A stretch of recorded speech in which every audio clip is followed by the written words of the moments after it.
Okay, so I thought I'd go live just so I can explain things a lot better to you. So, okay, you came to me and we started off with let me open this thing. We started with you hungry and struggling to keep a structure with your diet. We also had you being like, your sleep wasn't that good. Your knee is getting better now, which is a good thing. And we're trying to pick up your energy as well. So we started off with you pretty much lacking a lot of strength because I know you don't see my posts a lot, but something that I promote a lot in my posts is that when you're chronically in an underfed state, you aren't recovering your body properly. Your body isn't doing all of its hormonal, chemical, and like biological processes that it needs to do. And that's what you are having problems with. And one thing that you also need to keep in mind is that with what you do, like you were something that I do in my mentorship a lot. I'm just opening your feedback. Something that you do.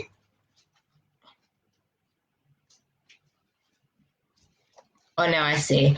I want to badly fall in love with my lower body, blah, blah, blah. See, that's the thing. Like, you're saying the struggle has been more than half of your life. So you need to kind of remember that what you've done for all these years before obviously hasn't worked for you. And that's where I come in. And you can see that a lot of the time it does take a shitload of time and effort and trust and adherence and honesty to be able to get anywhere. And like, the thing is, I can actually give you my word that I can get you to anywhere you want to be, but only if you're willing to commit yourself to the process. Sometimes it could take longer than you like would want. Like, it could take 2 years, it could take 3 years.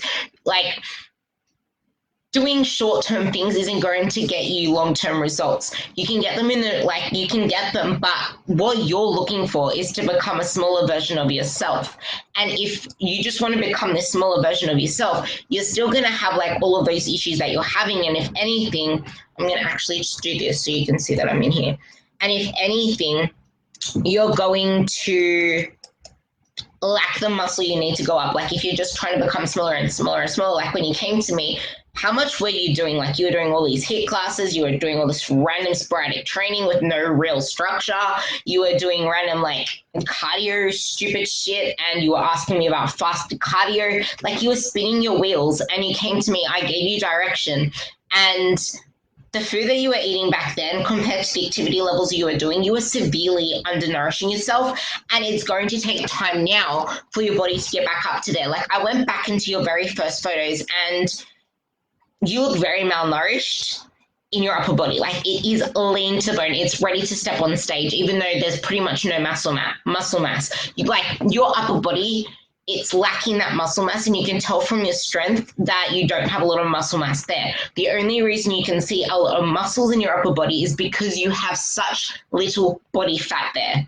So yeah, sometimes I guess it's hard to trust the process, but sometimes you're just going to have to accept the fact that muscle gain and getting your metabolism back and getting you back to a good place is going to come with, wait, I just saw something on my to-do list. There we go. Wanted to cross that off. It's going to come with some added body fat, and it's not always something that you want to hear. Like, yesterday and today, I've even been saying to myself how much I'm hating some of the days where I'm just like, freaking hell, I am not used to my thighs just rubbing against each other and this feeling of like sweatiness and grossness and stickiness. Like, I hate my thighs rubbing together, but it's becoming more and more apparent now. And yet, every single time I post something, people are loving my legs. And here I am like, I hate how my thighs touch. But it's only lasting for that little period because I know that I'm not fat, and I know that I'm strong, and I'm loving my body for what it can do and what it is. And I know that our body goes through cycles, we go through phases. And like, when I first went to my coaches, this is me now because I'm so good at what I do with others, but I can never do it with myself, which is why I have coaches.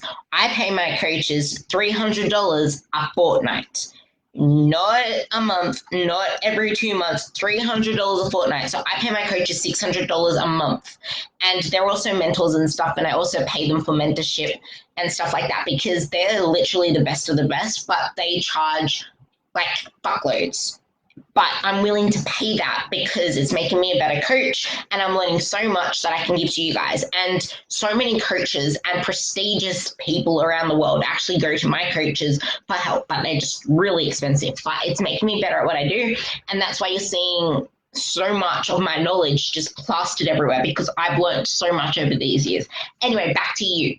So when I first went to them, I was consuming pretty much hardly any carbohydrates. They literally doubled my carbohydrates off the bat. Like they just said, eat this many carbs. And I'm like, you want me to double my carbs? They're like, okay, we won't go that far yet. So I was eating 160. They wanted me to eat 300. They're like, okay, let's go from 160 to 250. And then in another 2 weeks, we will bump you up to 300. I did that.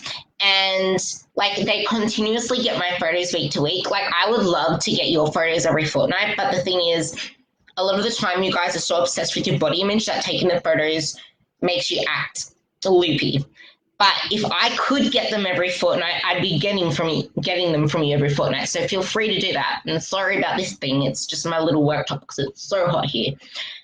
Anyway, back to what I was saying. So if you want to give them to me every fortnight, that will be amazing, just so I can have them all on record and they're all there. Like, you can't expect my body to change every single week because it doesn't change every week, but they still want it every week because there's certain little fluctuations that you see in the body, and they taught us to see these little fluctuations too, which is why I see everything. Now, I'm really impressed with your photos because it's showing that you are actually getting some muscle there. I can actually see muscle growth. I've compared them. There is real muscle growth, not tiny muscles now. And you know that you're getting muscle growth because you're lifting heavier now. And I don't want you to be scared of anything. So when you're scared of lifts, film them, send them here because I'm here to help. But the thing is, there are people in the group that have been so scared of upping their food that they've hesitated to it, and they're still hesitating with the food. But once they just flow and change that relationship with the food, with like there were 3 people that they've had increased food for ages, but they've been eating it all and doing what I say. But the thing is, with that increased food, the mindset around it all, like when you're stressed out about something, it's going to it sort of impedes on your metabolism in a way. It stops you like processing things properly because digestion starts in your mouth. It doesn't start in your body. So it starts with like saliva and then goes down the whole processes. But if you're in a stressed state, that kind of impedes the gut's ability to do what it needs to do. And you'll see a lot of people with gut health issues that don't actually come from food intolerances themselves. It comes from stress. It comes from for example, there were 2 girls that thought they were intolerant to dairy. So we never put dairy in. And then I started putting dairy in and they're like, oh my goodness, I'm actually not intolerant to this. I'm like, yeah, I know that. The only reason and the only time when you start to respond to these certain foods is when your body's in a stressed out state because it's not able to break down the food the way it's supposed to because it's too busy shuttling all its energy to the fight or flight response. Anyway, so those other people that I was talking about, they finally started like moving into the food and feeling better with the food and enjoying it. Like they changed their perspective from I need to deserve food or whatever it was, or I need to be smaller, or I need to lose body fat, blah, blah, blah. As soon as I explained to them the process of this food is here to actually nourish you, it's here to help you recover, help you repair, and help you deal with life stresses better, so that when we get to a point where it's time to cut, we have all this food to cut from instead of just a little plate of food that you're just going to be eating like a lettuce leaf every single freaking meal. Like you want to build your food up and you want to build your body's metabolism up and you want to build everything up and you want to build your strength up, because the more strength you have, the more volume I can give you in your workouts via not just sets and reps, but actually lifting more weight. That will help you burn, not burn as in you're working out to burn calories, but it will help you burn a lot more because it takes a lot of energy for your muscles to repair. So if you're tearing them up with much heavier loads and much more work, it takes a lot more energy to then heal them up and then do all of those other processes, that kind of thing. So my goal is to do exactly that. And once they started allowing all of that to flow and they started focusing on all the good stuff, all of a sudden, bang, bang, I increased their food by what, 500 calories, 400 calories, 300 calories, and they're actually more hungry because their metabolisms are working better. They're fidgeting more. Like, this is why I ask you guys, I want to know, like, you can see me fidgeting here because I have tremendous amounts of food. Like, my food is up there. It is up there. And I just finished this, as you can tell, it spilled over the edge because I had 90 grams of oats in here. And then I actually have this bowl here already because this I usually fill up with my Wheat Bix. I put another 85 to 90 grams of Wheat Bix in here. I have this before bed, my Wheat Bix, and I have this after my workout. So I'm on incredible amounts of carbs, and just by having those carbs, my body is just able to like use a lot more energy, and I'm bouncing about all the time. Like, usually when I'm in a calorie deficit or I'm not eating a lot of carbs or any of that stuff, you'll see me at the gym and I'm lacking energy. I'm like sitting down between sets, I'm lying down between sets. I don't have energy bouncing about. Like right now, I would have my shaker and I would always go fill it up. I'd walk around and I have more energy, and I get my steps up just by like, by the end of my session, I have about 600 steps by the time I walk into the gym. By the time I finish my session, I have almost 3,000 steps. And then I get onto the treadmill and I do about 30 to 40 minutes on the treadmill. I aim for 30. Sometimes I go over, sometimes I go a little under, but I always aim for 30. And then that takes me to about 8,500 steps. And then what I do about the day usually gets me to about 13,000 steps, because then I walk my dog at night. So it gets me to 15,000 steps. Anyway, that's my little spiel to you. That's the goal of what we're trying to do. I've updated your diet, and if you can get me new photos, do that for me this weekend. And it'll be awesome if we could get them every fortnight without you picking yourself apart, because I promise you, I will get you to where we need to be if you trust this process. But like I said before, sleep is everything. So if you can put more effort into that and chilling the hell out, you're going to get so far. I promise you.